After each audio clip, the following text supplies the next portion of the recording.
Hello बच्चों, कैसे हैं आप सभी लोग। चलिए शुरू करते हैं अपना अगला चैप्टर, अगला अध्याय समकालीन भारत 2 का कृषि। ठीक है, हमारी विद्या क्वेश्चन बैंक की जो सीरीज चल रही है उसमें है हमारा चौथा अध्याय कृषि पर। ठीक, पहला प्रश्न हमसे यहाँ पे पूछा गया है कि ब्राजील में स्थानांतरण जो कृषि है, स्थानांतरित कृषि को क्या कहा जाता है। ठीक, 4 आपको ऑप्शन दिए गए हैं, एक कोनुको, एक रोका, एक दीपा, एक मसोले। ठीक, तो ब्राज़ील आपको वैसे याद होगा, अगर पिछले आप लोगों ने लेक्चर देखे होंगे तो ब्राज़ील में हमने बात की थी किसकी, रियो डी जेनेरियो की। वहाँ पर क्या हुआ था, आपका अर्थ सम्मेलन हुआ था, पृथ्वी सम्मेलन हुआ था। ब्राज़ील किसका देश है, तो ब्राज़ील आपका जो साउथ अमेरिका महाद्वीप है उसका एक देश है ब्राज़ील। ठीक है, तो ब्राज़ील में जो स्थानांतरित कृषि है उसको क्या कहते हैं पूछा गया है, तो इसका सही आंसर है आपका रोका। ब्राज़ील में स्थानांतरित कृषि को क्या कहते हैं, रोका कहते हैं। तो फिर बाकी के जो ऑप्शंस हैं उन्हें भी देख लेते हैं, हो सकता है इस बार ये पूछा गया है, अगली बार कोई दूसरा पूछ लिया जाए। तो जो दीपा है, दीपा कहाँ कहते हैं, स्थानांतरित कृषि को दीपा कहते हैं आपका छत्तीसगढ़ का जो इलाका है वहाँ पर। और मिल्पा, इसके अलावा हमें एक और होता है मिल्पा, मिल्पा इसे आप लोग नोट कर लीजिएगा, मिल्पा कहते हैं मैक्सिको में, ऐसे भी याद रखेंगे, M फॉर मिल्पा और M फॉर मैक्सिको। ठीक, तो ब्राज़ील में क्या कहते हैं, रोका कहते हैं, दीपा कहते हैं छत्तीसगढ़ में, मिल्पा कहते हैं मैक्सिको में, मसोले, मसोले कहते हैं सेंट्रल अफ्रीका या आपका केंद्रीय जो अफ्रीका है यानी अफ्रीका में। ठीक, किसके नाम है ये, अलग अलग स्थानांतरित कृषि के नाम है। ठीक, अब एक बचा हमारा कोनुको, कोनुको कहाँ पे कहते हैं, तो कोनुको हमारा कहते हैं, कोनुको हमारा कहते हैं वेनेजुएला में। ये देखिए यहीं पर है, साउथ अमेरिका में ही पड़ता है वेनेजुएला, यहाँ पर कहते हैं कोनुको। तो 4 नाम मिल गए हमें, बल्कि 5 नाम मिल गए हमें किसके, स्थानांतरित कृषि के। पहला रोका कहाँ पे, ब्राज़ील में, दीपा कहाँ पे, छत्तीसगढ़ में, मसोले कहाँ पे, अफ्रीका या केंद्रीय अफ्रीका में, मिल्पा कहाँ पे, मैक्सिको में, और कोनुको कहाँ पे, वेनेजुएला में।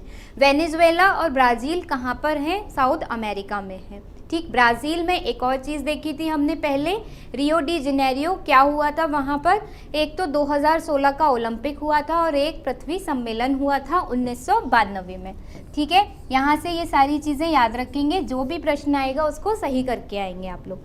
ठीक, चलो आगे चले, दूसरे प्रश्न पर पूछा गया है भूदान आंदोलन, भूदान आंदोलन किसके द्वारा आरंभ किया गया। ऑप्शन दिया गया है महात्मा गांधी, जवाहरलाल नेहरू, विनोबा भावे या इंदिरा गांधी।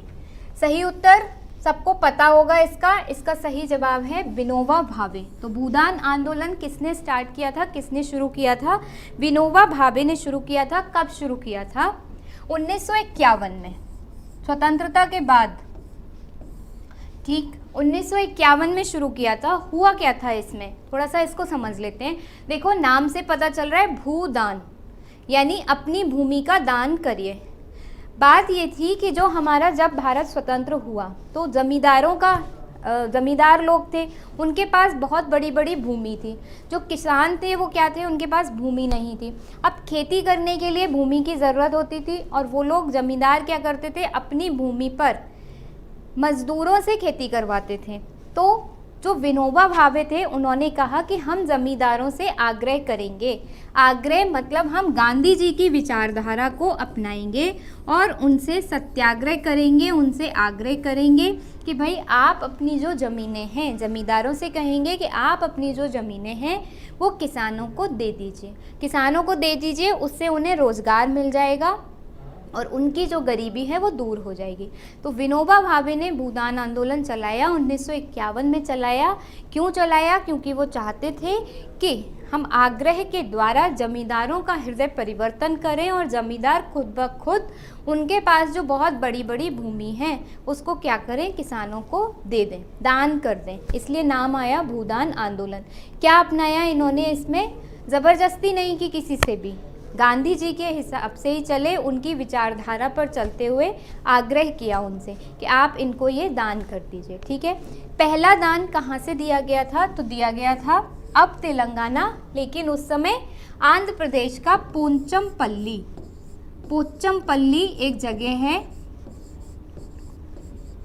यहाँ पे पहला दान दे दिया था। एक जमींदार थे, उन्होंने अपनी भूमि दान कर दी थी विनोबा भावे की बातों से प्रभावित होकर के, और फिर वहीं से ही चल पड़ा और पूरे भारत में ये चला, और जितने भी भारत के जमींदार थे सबने इससे प्रभावित होकर के किसानों को जो ज़मीनें थी वो दान कर दी। ठीक है, तो ये था आपका भूदान आंदोलन। कब हुआ था? 1951 में हुआ था।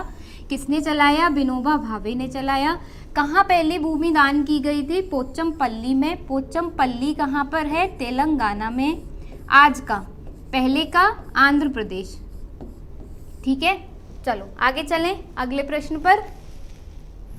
देखिए अगला प्रश्न पूछ रहे हैं हमसे, भारत की 4 रबी और 4 खरीफ की फसलों के नाम बताने हैं। नाम बताने हैं, नाम तो बहुत आसान है, लेकिन रबी की फसल होती क्या है, खरीफ की फसल होती क्या है, यह भी पूछा जा सकता है। ठीक, तो पहले नाम देख लेते हैं, फिर देख लेंगे कि रबी की फसल क्या होती है, खरीफ की फसल क्या होती है। देखो रबी की फसल आपकी 4 रबी की फसलें हैं, गेहूं, जौ, मटर, चना, सरसों। और खरीफ की फसलें हैं चावल, मक्का, ज्वार, बाजरा, अरहर, मूंग। इनमें से कोई भी 4 याद कर लेना, कपास, जूट, मूंगफली, जो भी 4 याद रह जाएं उन्हें 4-5 को याद कर लेना। अब जो रबी की फसल होती है ये कौन सी फसल होती है? तो ऐसी फसल, देखिए हमारे यहाँ क्या चलता है, फसल चक्र चलता है।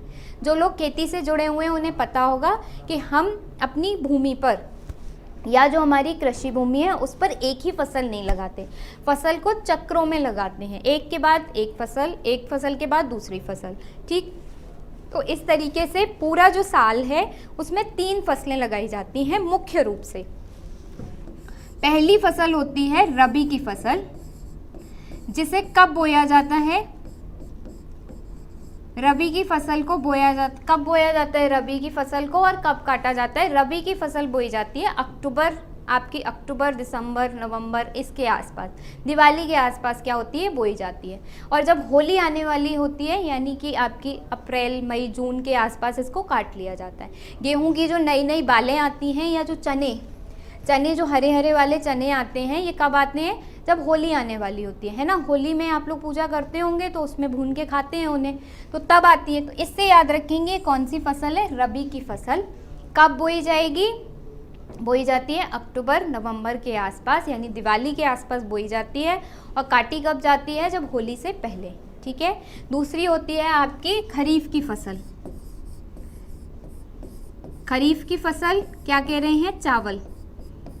ठीक, ये कब बोया जाता है? चावल आपका एकदम, जो ऐसे याद रखने का तरीका बता रही हूँ, चावल आपकी जब पूरा खेत पानी से भर जाता है पूरी तरीके से, तब जाकर के चावल के पौधे रोपे जाते हैं। और खेत पानी से कब भरेगा? धान रोपने के लिए पानी से खेत कब भरेगा? जब बहुत बारिश होगी। तो बारिश का जब मौसम होता है जुलाई के आसपास, तब इनको बोया जाता है, जून जुलाई के आसपास। और काटा कब जाएगा इन्हें?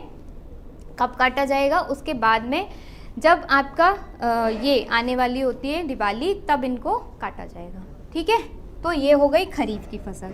इन दोनों फसलों के बीच में कुछ समय बचता है, उसे हम बोलते हैं जायद फसल। इनके बीच में जो भी समय बचता है, जब खेत खाली रहता है, कोई फसल नहीं उगाई जाती, तब उस जो फसल उगाई जाएगी उसे कहेंगे जायद फसल। जैसे उदाहरण, इसका भी ध्यान रखेंगे आप लोग, इसके उदाहरण हैं जैसे कि खीरा, तरबूज, खरबूज, ये सब किसके उदाहरण हैं? जायद की फसल के। ठीक है, तरबूज, खरबूज, खीरा, ये सब किसके उदाहरण हैं? जायद की फसल के। तो तीनों फसलें हो गई, रबी की फसल, खरीफ की फसल, जायद की फसल। यही 3 फसलें मुख्य रूप से भारत में पूरे फसल चक्र के दरमियान या दौरान बोई जाती हैं। ठीक, आगे चले, कौन कौन सी होती हैं उदाहरण भी याद रखिएगा। हो सकता है इस बार रबी और खरीफ नाम पूछा गया है, अगली बार आपसे जायद भी पूछ सकते हैं। ठीक है, चलो अब पूछ रहे हैं रोपण कृषि की 2 विशेषताएं बतानी है। रोपण कृषि की 2 विशेषताएं। पहली बात तो रोपण कृषि क्या होती है? रोपण कृषि होती है, देखो, एक तो हम खेती कैसे करते हैं, बीज डालते हैं खेतों में, और फिर क्या होता है, बाद में पौधा निकलता है, वो बड़ा होता है, फसल तैयार होती है फिर उसे काट लिया जाता है। एक खेती कैसे होती है कि पौधा ही लेते हैं और उसे रोपते हैं, ठीक, तब उसे हम क्या बोलते हैं, रोपण कृषि।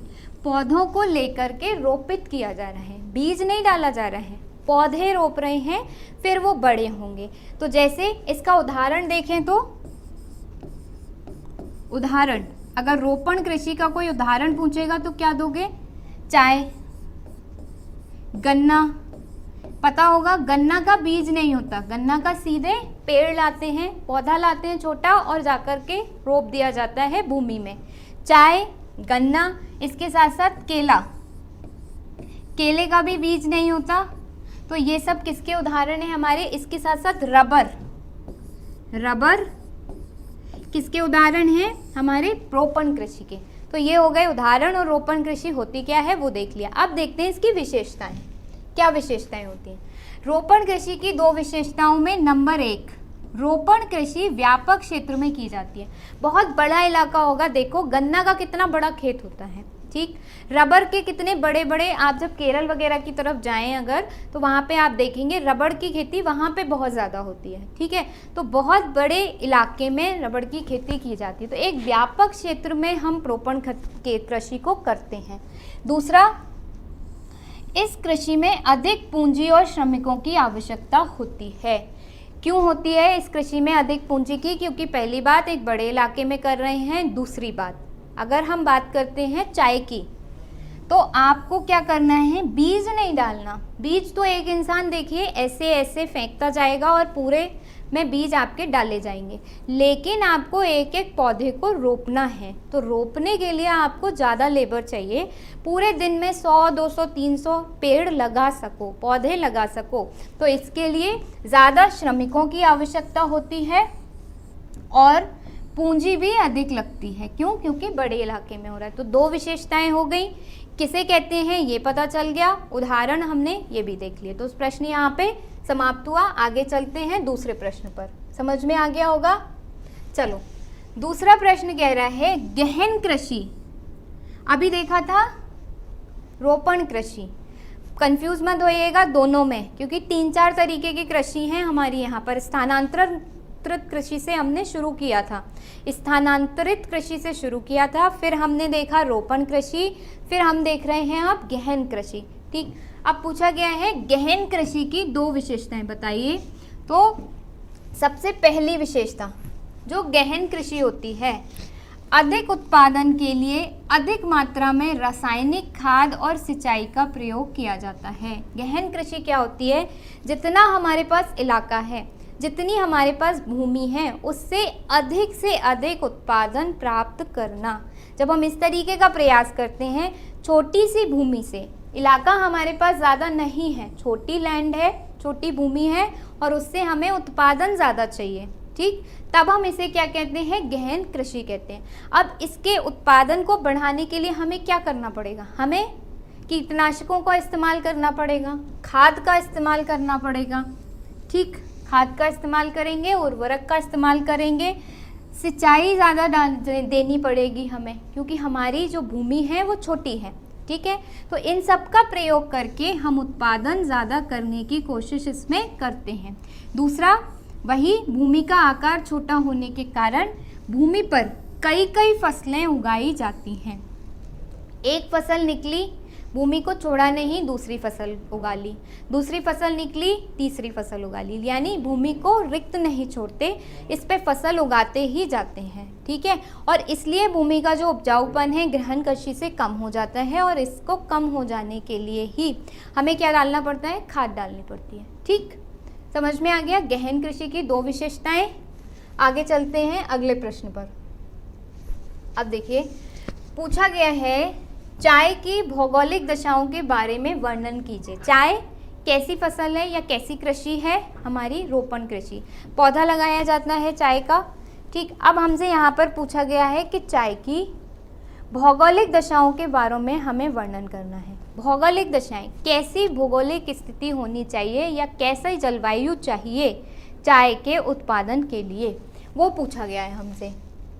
देखो चाय के लिए निम्नलिखित भौगोलिक दशाएं हमें चाहिए। सबसे पहले तो ये देखो चित्र, यहाँ पर चाय का ये बागान है, कुछ इसी तरीके का होता है, बहुत सारी पिक्चरों वगैरह में आपने देखा होगा, है ना। ऐसे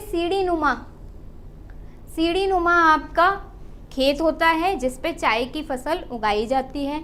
और चाय जो है रोपण कृषि है, मैंने बताया रोपण कृषि है चाय, तो बहुत ज़्यादा लेबर की, बहुत ज़्यादा मज़दूरों की इसमें ज़रूरत पड़ती है, एक बात। दूसरी बात, क्योंकि उसकी पत्तियाँ तोड़ के जहाँ पे उगाई गई है ना, जिस भूमि पर उगाई गई है उसके पास में ही एक आपकी इकाई बनाई जाती है जहाँ पे पत्तियाँ तोड़ के उनका प्रसंस्करण हो सके, यानी उनकी प्रोसेसिंग हो सके, इसके लिए वहीं पर ही एक इकाई बनाई जाती है, ठीक है। चलो, तो चाय की भौगोलिक दशाओं में चाय का पौधा उष्ण तथा उपोष्ण कटिबंधीय जलवायु, ह्यूमस और जीवाश्म युक्त गहरी मिट्टी तथा सुगम जल निकास वाले ढलवा क्षेत्रों में उगाया जाता है। ढलान होनी चाहिए, ठीक, इस तरीके से ढलान होनी चाहिए, पानी कहीं पे भी रुक नहीं ना पाए। इसीलिए हम ज़्यादातर देखते हैं कि जो आपके पर्वतीय इलाके हैं, जहाँ पे भी ढलान मिलता है, निचले इलाके, ढलान वाले इलाके हैं, वहाँ पे हमें चाय की खेती देखने को मिलती है।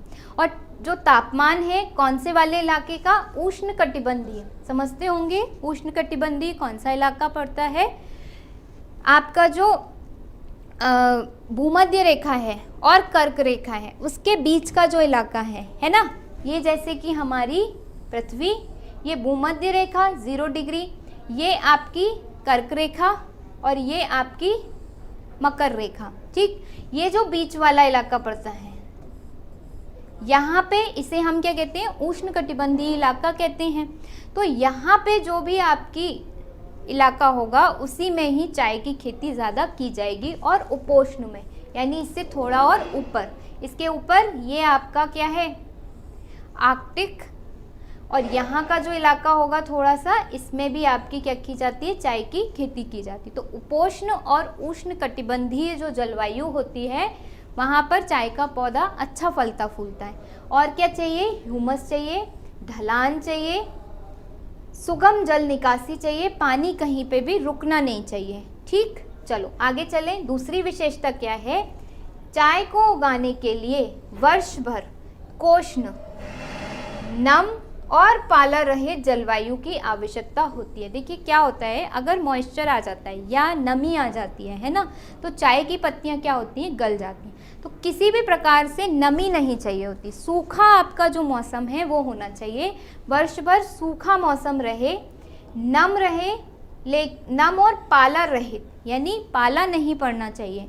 पाला अगर पड़ जाएगा तो क्या आ जाएगी, नमी आ जाएगी, है ना। तो जिसकी वजह से चाय के जो पौधे हैं वो क्या होंगे, मर जाएंगे, गल जाएंगे। तो इसलिए दो विशेषताएं या दो भौगोलिक दशाएं क्या हो गई, एक तो ढलान होनी चाहिए, जल निकासी की सही व्यवस्था होनी चाहिए, उष्ण और उपोष्ण कटिबंधीय जो जलवायु है वह होनी चाहिए, नेक्स्ट जीवाश्म युक्त गहरी मिट्टी होनी चाहिए, और इसके साथ साथ कोष्ण यानी सूखा और नम और पाला रहित हमारा इलाका होना चाहिए, ठीक। तो ये सारी चीज़ों की आवश्यकता होती है हमें चाय की खेती करने के लिए, या अच्छी चाय अगर उपजाना चाहते हैं तो, ठीक है। कैसी कृषि है या चाय कैसा पौधा है, रोपण कृषि का उदाहरण है चाय, इसके पौधे रोपे जाते हैं, ठीक। देखो अगले में हम देख रहे हैं भारत के चाय उत्पादक राज्य, मुख्य रूप से भारत में कहाँ कहाँ पर चाय उत्पादित की जाती है। पहला देखो कांगड़ा, कांगड़ा की चाय हिमाचल प्रदेश में है, कांगड़ा सुना होगा, कांगड़ा की चाय बहुत फेमस है। दूसरा बहुत प्रसिद्ध है, दूसरा असम की चाय, असम की चाय तो सबने सुनी होगी, दार्जिलिंग की चाय ये तो सबने सुनी होगी। तो दार्जिलिंग यानी वेस्ट बंगाल, असम, दार्जिलिंग ये वाला जो इलाका है यहाँ पे भी चाय की कृषि, बहुत ज़्यादा चाय की खेती होती है। कारण क्या है, वही कारण है सारा जो माहौल या सारी जो भौगोलिक स्थिति मिल रही है चाय के लिए, चाय की फसल के लिए, वो यहाँ पे मिल जाती है।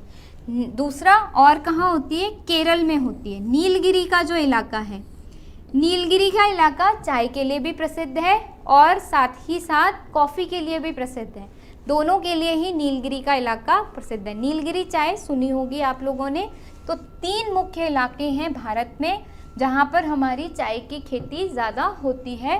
पहला हिमाचल प्रदेश का कांगड़ा, फिर असम दार्जिलिंग, जलपाईगुड़ी, ये सारे इलाके आपके वेस्ट बंगाल और असम के।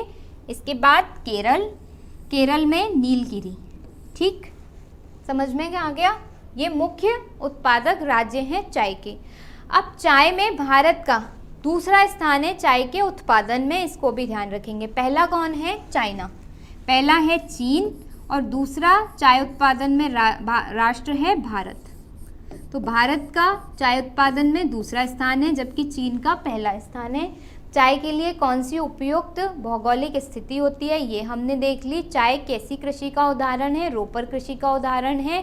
किन किन भारतीय राज्यों में चाय मुख्य रूप से उगाई जाती है हमने वो देख लिया। ठीक है, कोई भी प्रश्न इनमें से आए आप लोग कराइएगा। चलो, अब पूछा गया है भारतीय कृषि की कोई 3 विशेषताएं बतानी है। जो भारत की कृषि है, भारत की जो खेती है, उसकी 3 विशेषताएं लिखनी है हमें। ठीक, पूछा कितने में जाएगा? 6 नंबर में पूछा जाएगा ये। अब देखो, पहली विशेषता हम क्या लिखेंगे? भारतीय कृषि की 3 विशेषताएं निम्नलिखित हैं। नंबर 1, पहला नंबर, प्रकृति पर निर्भरता। ठीक है, हमें पता है भारत की कृषि प्रकृति पर कैसे निर्भर करती है। बारिश अगर अच्छी होती है, क्यों हम कहते हैं कि बारिश अच्छी होनी चाहिए, अगर बारिश नहीं होगी तो खेती अच्छी नहीं होगी, हमारे यहाँ अनाज की कमी हो जाएगी। क्यों? क्योंकि जो भारतीय कृषि है वह किस पर निर्भर करती है? बारिश पर निर्भर करती है। हमारे यहाँ अभी भी सिंचाई के उतने उपयुक्त साधन नहीं हैं जिनसे हम बिना बारिश के, यानी कि बारिश अगर नहीं हो तब भी हमारी अच्छी खेती हो जाए, वैसे साधन अभी हम उपलब्ध नहीं करा पाए हैं या विकसित नहीं कर पाए हैं। तो एक तो हम किस पर निर्भर करते हैं? प्रकृति पर निर्भर करते हैं। ठीक है, जैसे भारतीय कृषि मानसूनी वर्षा पर निर्भर करती है। यही कारण है कि वर्षा की अनियमितता और अनिश्चितता भारतीय कृषि अर्थव्यवस्था को सर्वाधिक प्रभावित करती है। अब जैसे देखो, इस बार अभी बारिश बहुत कम हो रही है ना, या फिर कई बार सर्दियों में ही बारिश पड़ जाती है, ओले पड़ जाते हैं, तो गेहूं की फसल जो होती है वो क्या होती है? खराब हो जाती है। अक्सर कहा जाता है कि अब बारिश हो गई है, आपने घर में सुना होगा आपने, अब बारिश हो गई, बरसात हो गई तो फसल क्या हो जाएगी? खराब हो जाएगी। इस बार फसल कम आएगी क्योंकि गलत समय पे बरसात हो गई। ठीक है, तो इस तरीके से जो हमारी कृषि है वो वर्षा पर निर्भर करती है। जिस वर्ष मानसूनी वर्षा नियमित होती है, कृषि उत्पादन भी यथेष्ट मात्रा में प्राप्त होता है। जिस हिसाब से मानसून आएगा, अगर सही समय पर सही मात्रा में मानसून आ गया, सही समय पर सही मात्रा में बरसात हो गई, तो उस दिन, उस समय पर या उस वर्ष बहुत सारा धन धान्य होता है, यानी उस समय उस वर्ष बहुत सारे अनाज हमें उग जाता है ना। लेकिन अगर बारिश अच्छी नहीं होती तो अनाज कम उगता है। तभी हम देखते हैं कि गेहूं महंगा है। क्यों? क्योंकि इस बार बारिश अच्छी नहीं हुई थी। कहते हैं ना, आप लोगों ने सुना होगा कि भाई इस बार गेहूं महंगा है। क्यों? क्योंकि बरसात अच्छी नहीं हुई थी, फसल सारी खराब हो गई, इसलिए गेहूं महंगा है। तो प्रकृति पर हम निर्भर हैं अपनी फसल के लिए, अपनी कृषि के लिए। दूसरा विशेषता क्या है? दूसरी, कृषि की निम्न उत्पादकता। ये सबसे बड़ी समस्या है। जो विदेश में के लोग हैं, जैसे आपके, हम बात करें अमेरिका की, रशिया की, ये लोग क्या हैं? बड़े बड़े इनके क्या होते हैं? खेत होते हैं। इन बड़े बड़े खेतों में क्या करते हैं? कृषि करते हैं। जब बड़े बड़े खेतों में कृषि करते हैं तो ज़्यादा मात्रा में खेती करते हैं ये लोग, तो इनकी जो लागत आती है वह कम आती है। लेकिन हमारे यहाँ क्या है? भारत में कृषि उपजों का प्रति हेक्टेयर उत्पादन अपेक्षाकृत अन्य देशों से कम है। यानी 1 हेक्टेयर में हमारे यहाँ कम कृषि हो पाती है, कम खेती हो पाती है। प्रति श्रमिक की दृष्टि से भारत में कृषि श्रमिक की औसत वार्षिक उत्पादकता केवल $105 है। क्यों है? कम उत्पादन क्यों होता है? क्योंकि साधन नहीं है, भूमि छोटी है, लागत बहुत ज़्यादा आ जाती है, इसीलिए हम कम उपजा पाते हैं। इतनी बड़ी लैंड, मान लो उदाहरण के लिए 10 स्क्वायर किलोमीटर, ठीक है, 10 स्क्वायर किलोमीटर की लैंड, विदेशों में इतनी लैंड से वो बहुत सारा अनाज जो है वो उपजा लेंगे। क्यों? क्योंकि उनके पास प्रौद्योगिकी भी अच्छी है, उर्वरक भी अच्छे हैं, उनको ज्ञान भी अच्छा है कृषि का। ठीक, तो इस वजह से वो उसमें ज़्यादा अनाज उपजा लेते हैं। लेकिन हमारे यहाँ हम नहीं उपजा पाते। क्यों? क्योंकि हम मानसूनी वर्षा पर निर्भर हैं, हमारे पास में उर्वरक उतने अच्छे नहीं हैं, उसके बाद हमारे पास में ज्ञान नहीं है किसानों के पास उतना। अब धीरे धीरे सरकारें काम कर रही हैं, तो अब ज्ञान पहुंच रहा है किसानों तक, कृषि पे बहुत ध्यान दिया जा रहा है और युवा जो हैं वो पढ़ रहे हैं, तब भी उनके तक ज्ञान पहुंचाया जा रहा है। लेकिन अभी भी बहुत कमी है उन तक ज्ञान की पहुंच की। ठीक है, नेक्स्ट एक और विशेषता, खाद्यान्न फसलों की प्रमुखता। बिल्कुल सबसे बड़ी विशेषता यही है। देखिए हमारे यहाँ जनसंख्या इतनी है, जनसंख्या को खाने के लिए अनाज चाहिए, अनाज चाहिए तो कहाँ उगेगा? हमारे यहीं उगेगा। तो हम अपनी जो भूमि है उसका इस्तेमाल अपने यहाँ के लोगों की भोजन पूर्ति को करने के लिए ही करते रहते हैं, अनाज उगाते रहते हैं। जबकि फ़ायदा किस में है? अगर आप व्यापारिक फसलें उगाएं तो आपको फ़ायदा मिलेगा। लेकिन चूँकि हमारे यहाँ की जनसंख्या ज़्यादा है, जनसंख्या ज़्यादा होने की वजह से अनाज की जो मतलब डिमांड है ना, अनाज की जो मांग है वह बहुत ज़्यादा है और उसको संतृप्त करने के लिए, उसको पूर्ण करने के लिए हमें अपनी भूमि का इस्तेमाल अनाज उगाने के लिए, खाद्यान्न उगाने के लिए ज़्यादा करना पड़ता है। जबकि विदेशों में वो लोग और दूसरी फसलों को उगाने में करते हैं जिससे कि उन्हें ज़्यादा लाभ होता है। जैसे वो लोग क्या उगाएंगे? चाय ज़्यादा उगाएंगे, रबर की खेती कर लेंगे, रेशम मतलब कपास की खेती कर लेंगे, इन सब में फ़ायदा होता है ज़्यादा, जूट की खेती कर लेंगे। हमारे यहाँ अगर लैंड तो क्या है, भूमि तो क्या है, सीमित है। एक भूमि हमारी क्या है, सीमित है। भारत का एक वर्ग किलोमीटर एक मतलब एक सीमित ही तो भारत की भूमि है। तो उतनी ही भूमि में जनसंख्या बहुत ज़्यादा है, तो हमें क्या करना पड़ता है? उनके खाने के लिए ही ज़्यादा अनाज उपजाना पड़ता है। तो इसलिए देखिए जनसंख्या बढ़ने के कितने बड़े बड़े मतलब दुष्प्रभाव हैं। इसलिए जनसंख्या क्या रहनी चाहिए? कम रहनी चाहिए। ठीक, तो भारतीय कृषि में खाद्यान्न फसलों की प्रमुखता रही है क्योंकि 100 करोड़ से अधिक जनसंख्या के भरण पोषण के लिए ऐसा किया जाना आवश्यक है। तीव्र गति से बढ़ती जनसंख्या की खाद्यान्न आवश्यकताओं को पूरा करने के लिए कुल कृषि भूमि के लगभग 65.8% भाग पर खाद्यान्न तथा शेष भाग में व्यापारिक व अन्य फसलों का उत्पादन किया जाता है। भारत की कुल भूमि मान लें 100% है, तो 100 में से लगभग 66% जो भूमि है वो खाद्यान्न उत्पादन में ही निकल जाती है। ठीक, 100% भूमि आपकी पूरी की पूरी 100% खेती योग्य भी नहीं होगी, कुछ पर लोग भी रह रहे होंगे, कुछ पर बंजर होगी भूमि। तो कुल मिलाकर के अगर हम बात करें 80-85% बचती होगी या इवन 80% बचती होगी जो खेती के काम आती होगी। अब उस 80 में से 66% तो चली गई आपकी किसके लिए? खाद्यान्न उपजाने के लिए। बची कितनी? लगभग आपकी बची मान लो यहाँ पे 15% या 14% ही बची, 14-15% बची। इसमें सिर्फ हम व्यापारिक या अन्य फसलें उगा पाते हैं, और जब हम व्यापारिक या अन्य फसलें नहीं उगाते, कम उगाते हैं, तो हम उसे निर्यात नहीं कर पाते। निर्यात नहीं कर पाते तो हमारा जो आर्थिकी है वह विकसित नहीं हो पाती। तो इस तरीके से एक चीज़ दूसरी चीज़ से जुड़ी हुई है। ठीक है, तो ये हमारी कृषि की या भारतीय कृषि की 3 मुख्य विशेषताएं हैं। एक तो प्रकृति पर निर्भर है, दूसरा कृषि की निम्न उत्पादकता, तीसरा खाद्यान्न फसलों की प्रमुखता। ठीक, चलो आगे चले, समझ में